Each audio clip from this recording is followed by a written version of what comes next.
ദുവാസ് വ്ലോഗിലേക്ക് എല്ലാവർക്കും സ്വാഗതം. എന്നെങ്കിലും ചിക്കൻ കുറവായിട്ടുള്ള ദിവസങ്ങൾ ഉണ്ടായിട്ടുണ്ടോ? അങ്ങനെയുള്ള ദിവസങ്ങളിൽ കറിയും വേണം എന്നാൽ ചിക്കൻ ഫ്രൈയും വേണം എന്ന് ആഗ്രഹിക്കുന്നവരുണ്ടോ? അങ്ങനെയുള്ളവരാണ് നിങ്ങളെങ്കിൽ ഈ വീഡിയോ മുഴുവനായും കാണുക. ചിക്കൻ കറിയിൽ നിന്നും ചിക്കൻ കോരി മാറ്റുക. അതിനുശേഷം ആവശ്യത്തിന് മുളക് പൊടിയും ആവശ്യത്തിന് ഉപ്പും എണ്ണയും ചേർത്ത് നന്നായി യോജിപ്പിക്കുക. ഇതുപോലെ ചെയ്താൽ മതിയാവും.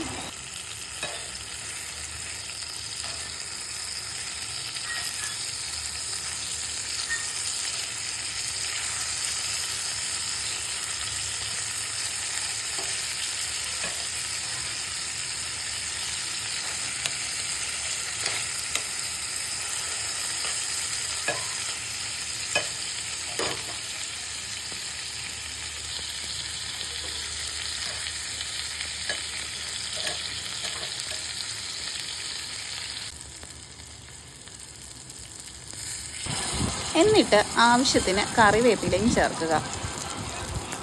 ഇതുപോലെ മൊരിയുന്നത് വരെ തിരിച്ചും മറിച്ചും ഇട്ട് നന്നായി പൊരിച്ചെടുക്കുക.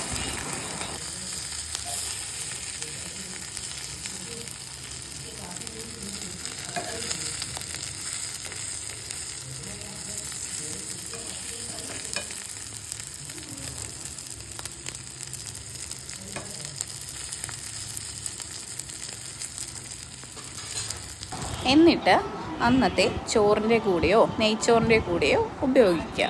Thank you.